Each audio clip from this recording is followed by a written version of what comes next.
4월 14일 금요일입니다. 민수기 13장 21절로 33절입니다. 이에 그들이 올라가서 땅을 정탐하되 신광야에서부터 하맛 어귀 르홉에 이르렀고 또 네겝으로 올라가서 헤브론에 이르렀으니 헤브론은 애굽 소환보다 7년 전에 세운 곳이라.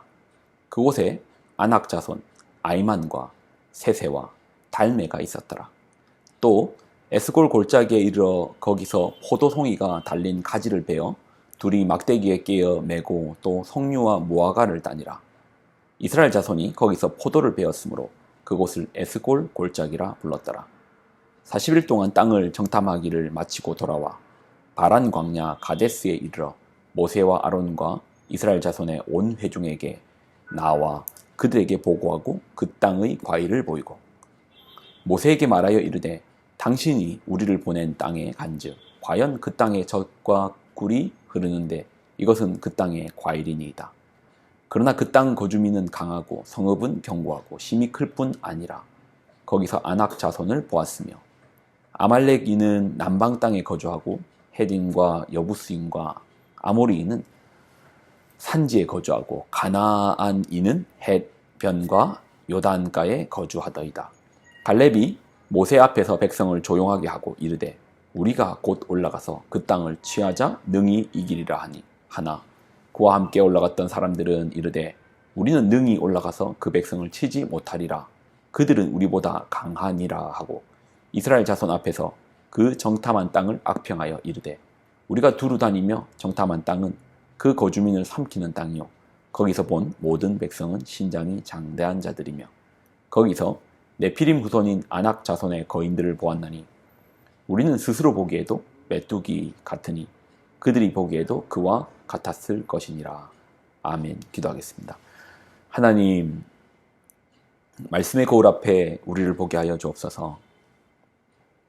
그리고 우리가 또한 주님을 바라보게 하여 주옵소서. 말씀 속에서 우리도 바라보고 주님도 바라봐 우리의 형상이 잘못되었다면 주님의 모습 닮아갈 수 있도록 노력하는 우리 되게 하여 주옵소서. 영광을 드립니다. 예수님의 이름으로 기도드립나이다. 아멘. 이스라엘 백성들이 하나님의 약속의 땅 앞에 서 있습니다. 그 말은 이제 하나님께서 약속하셨던 그 성취의 바로 앞까지 왔다라는 것입니다. 이게 한 400년 정도의 약속이거든요. 그 약속의 성취를 바라보고 있는 것입니다. 하나님은 아브라함에게 그리고 이삭에게 야곱에게 언약을 주셨습니다. 그 언약이 바로 약속의 땅입니다. 땅을 유산으로 유업으로 주셨습니다. 그 약속의 성취를 이제 이루면 되는 거예요. 그런데 인간적인 마음이 듭니다. 사람들은 저마다 머릿속에 계산기를 두고 있습니다. 근데 우리 계산기는 우리가 보는 것만 밖에 계산을 못합니다. 그 각도의 크기만큼만 계산을 두들깁니다. 약속의 땅 앞에 있음에도 불구하고 계산기를 먼저 두들겨 봅니다. 정확한 정보를 얻기 위해서 정탐꾼을 보냅니다. 가나안 땅에 12명의 정탐꾼을 40일 동안 보냅니다. 가나안 땅의 크기가 우리나라 강원도 크기만 하거든요. 그 땅을 12명이서 40일을 보았습니다. 12명이서 40일을 보았다. 얼마나 꼼꼼히 보았겠습니까? 계산기를 정확하게, 자기들의 계산을 정확하게 하기 위해서 참 꼼꼼하게 계산을 했습니다. 그리고 40일이 지나 정탐꾼들이 왔습니다. 그들의 손에는 그 땅의 서산이 있고 그들의 입에는 이제 그들이 보고 온 땅에 대한 그들의 생각들을 가지고 왔습니다. 그런데 재밌는 것은 분명 같은 곳을 보고 왔습니다. 12명이 같은 지역에 갔습니다. 그런데 10명의 생각과 2명의 생각이 다릅니다. 10명의 생각과 2명의 생각이 달라요. 같은 곳을 보고 왔는데도 말입니다. 먼저 갈렙과 여호수아의 생각입니다. 갈렙이 모세 앞에서 백성을 조용하게 하고 이르되 우리가 곧 올라가서 그 땅을 취하자 능히 이기리라 하나. 능히 이기리라. 그 땅을 취하자 능히 이기리라. 이제 10명의 의견입니다. 31절로 33절입니다. 그와 함께 올라갔던 사람들은 이르되 우리는 능히 올라가서 그 백성을 치지 못하리라.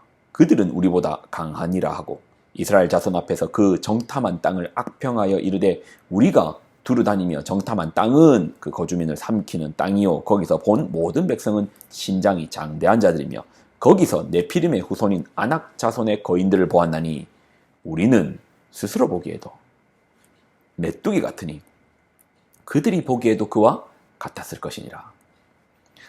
우리는 스스로 보기에도 메뚜기 같다고 합니다. 같은 곳을 다녀왔습니다. 다른 곳이 아닙니다. 같은 곳을 보았습니다. 그런데 전혀 다른 의견을 가지고 왔습니다. 그런데 사람은 그럴 수 있습니다. 사람의 생각은 그럴 수 있습니다. 기계는요, 같은 정보값을 주면 같은 결과를 줍니다. 같은 정보값을 줬는데 다른 결과를 내면 그 기계에 고장난 겁니다.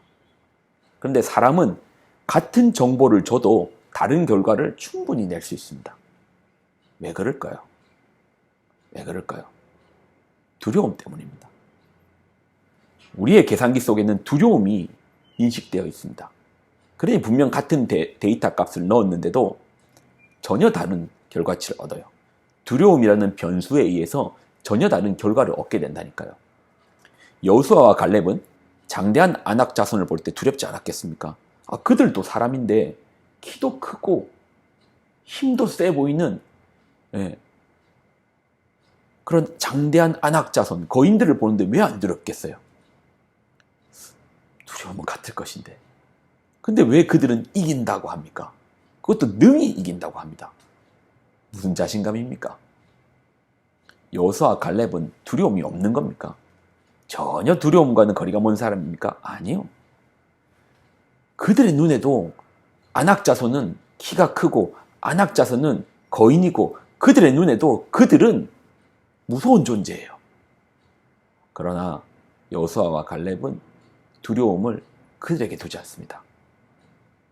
보이지 않는 하나님을 더 두려워하는 것입니다.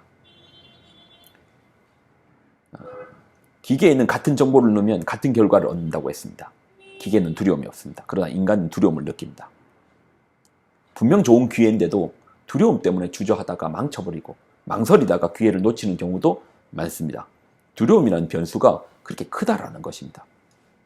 그런데 여러분 생각해 보십시오. 하나님은 안 두렵습니까?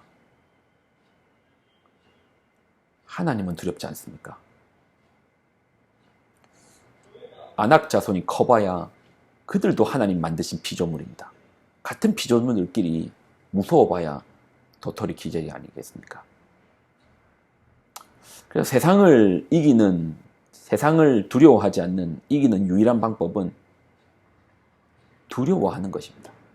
문제는 누구를 두려워하느냐가 문제죠. 하나님을 두려워하십시오. 그러면 세상이 작게 보일 것입니다. 세상 앞에서 너무나 두렵고 무섭고 주저합니까? 하나님을 크게 보십시오. 하나님을 두려워하십시오. 그러면 세상 두렵지 않습니다. 이기게 될 것입니다. 기도하겠습니다. 하나님, 우리로 세상을 두려워하는 것 아니요 보이지 않는 하나님을 두려워하는 믿음의 눈을 주옵소서. 보이는 것만 쫓아서 두려워하는 게 아니고 보이지 않는 하나님을 바라봄으로 정녕 우리가 두려워해야 될 그분을, 하나님을 두려워하는 우리가 되게 하여 주옵소서. 영광을 드립니다. 예수님의 이름으로 기도드립나이다. 아멘.